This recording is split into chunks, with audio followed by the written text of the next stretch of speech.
Baik ya.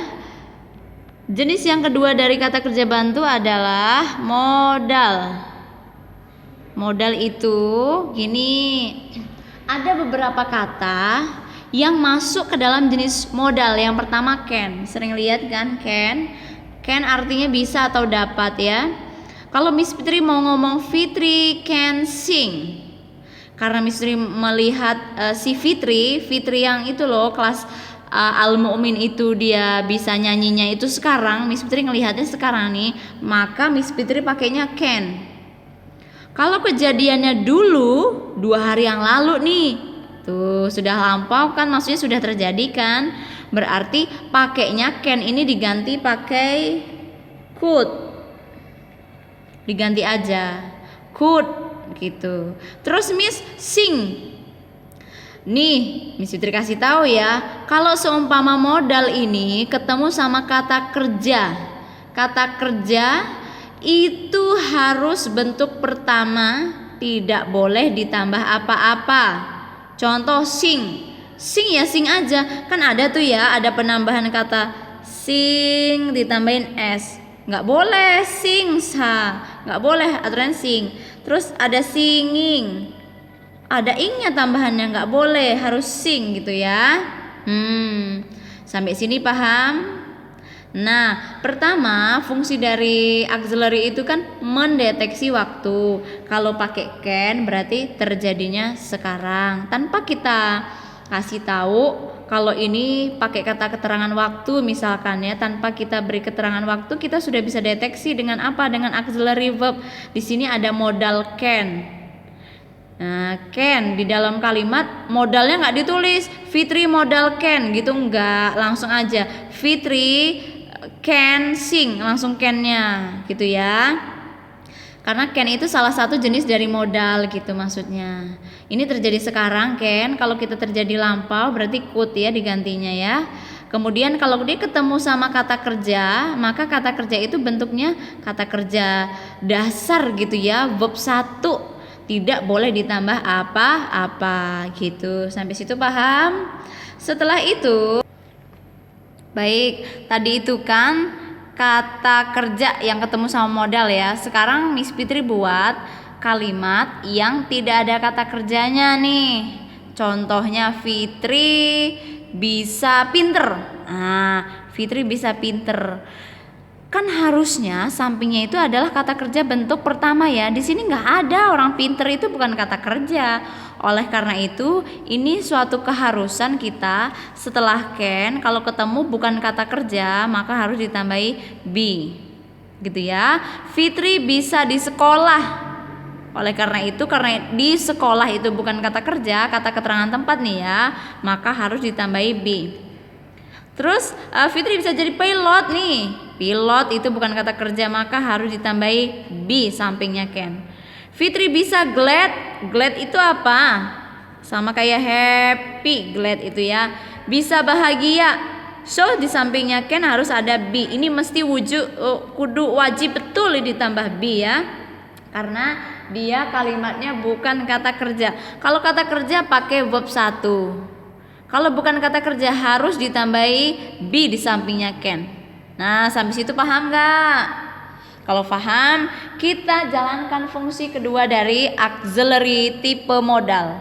Tipe modal ini yang kedua fungsinya adalah dibuatkan jadi kalimat negatif atau dikasih not. Gimana ya ngasih notnya ya?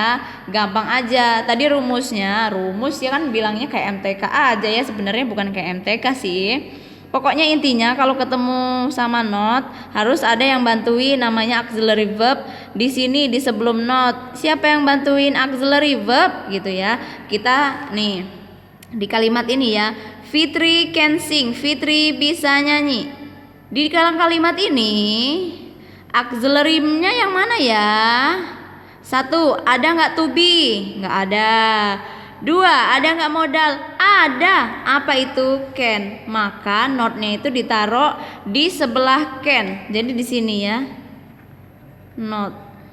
Fitri can not sing gitu. Atau kalau dia terjadinya lampau, Fitri could not sing gitu.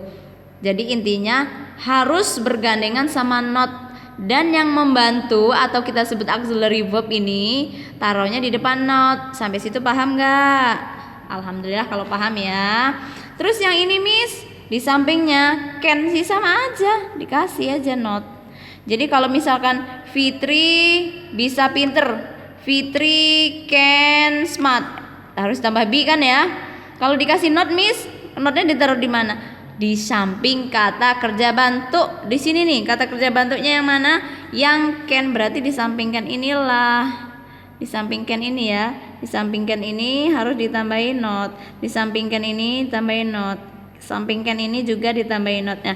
Berarti nanti Fitri cannot be smart. Fitri cannot be at school. Fitri cannot be pilot. Nah, Fitri cannot be glad gitu ya.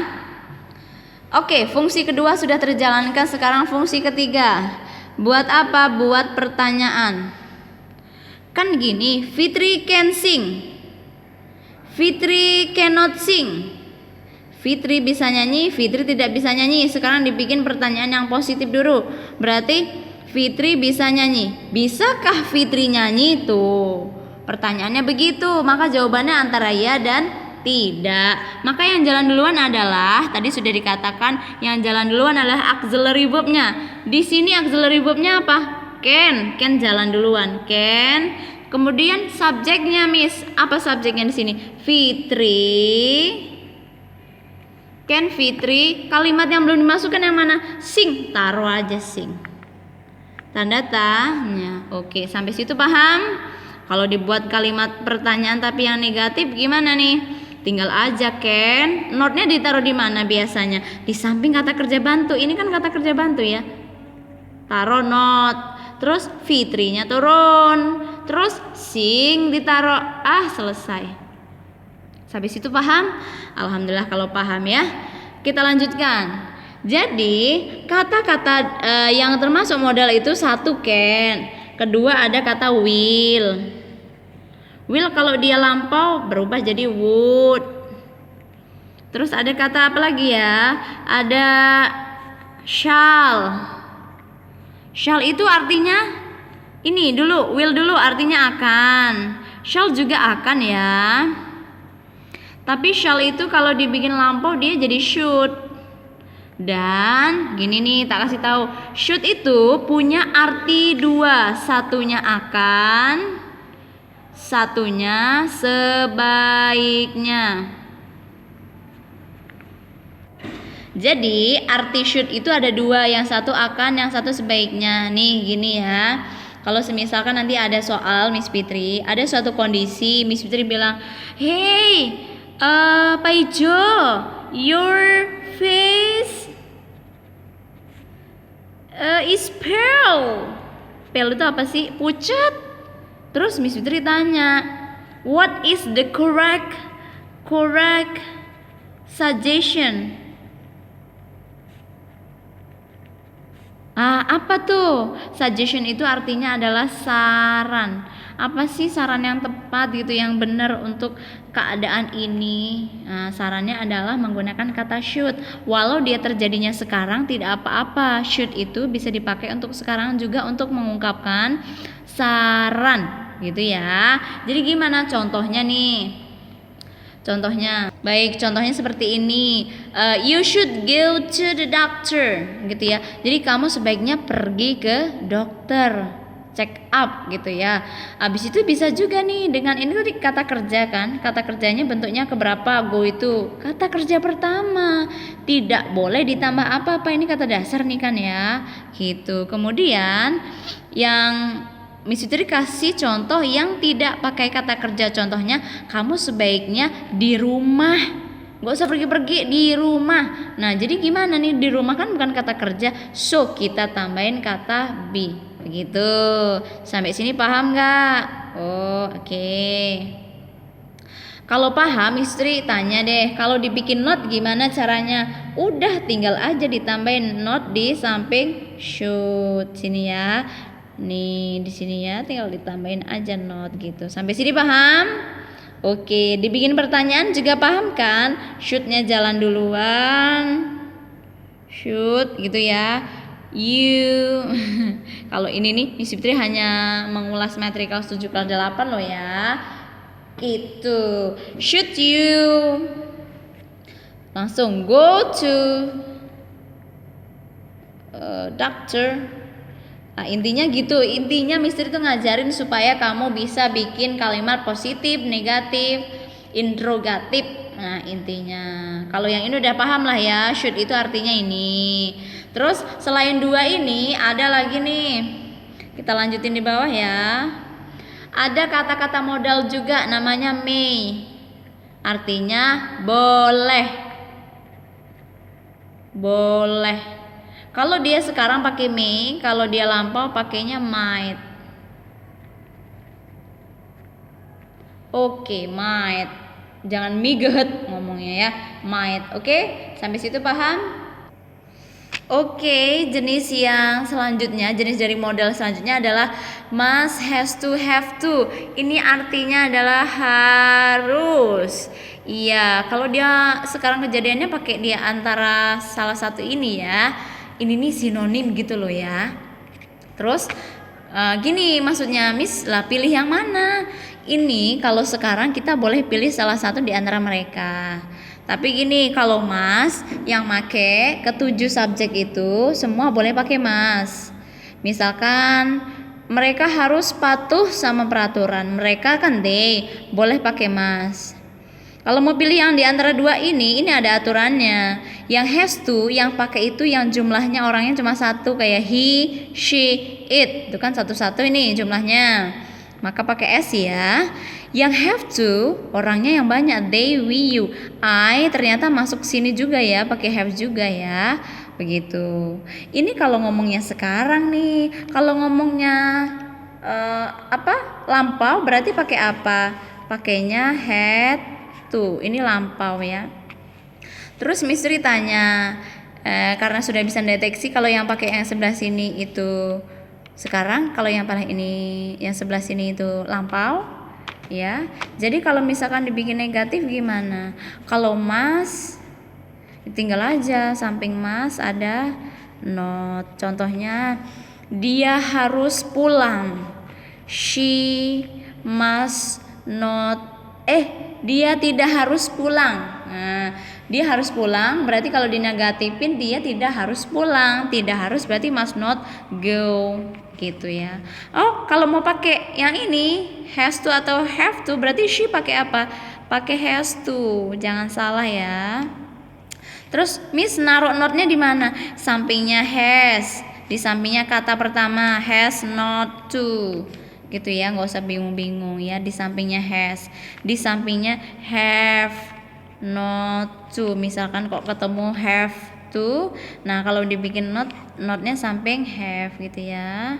Nanti teks yang dikasih semua teks ya, soal yang dikasih semua teks dan semua juga berkenaan dengan isi teks. Tapi nanti Miss Fitri akan coba kamu paham sampai seberapa ini. Jadi pilihan ABC-nya nanti semuanya pakai teknik penggunaan auxiliary verb, kata kerja bantu. Oke, karena ini menyesuaikan dengan yang luring yang ada di pondok ya. Kita materinya, penjelasannya mengulas materi kelas 7-nya baru sampai yang modal. Sebenarnya masih ada di situ yang ketiga itu namanya kata kerja bantu bentuk has, have, had sebenarnya ya, gitu.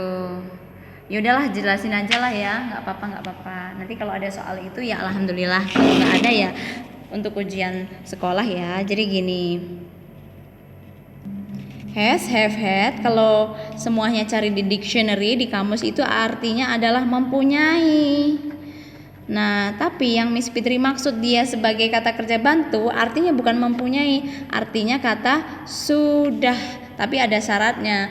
Kalau di sampingnya had atau have itu ada kata kerja bentuk ketiga, maka dia artinya kata sudah gitu. Nah, inilah yang dimaksud dengan auxiliary verb yang ini, bukan yang ini. Kalau ini jadi kata kerja utama, kata kerja beneran gitu ya, kata kerja action, aksi. Mempunyai gitu. Yang Miss Tri maksud sebagai kata kerja bantu artinya adalah sudah, syaratnya sampingnya harus ada kata kerja ketiga.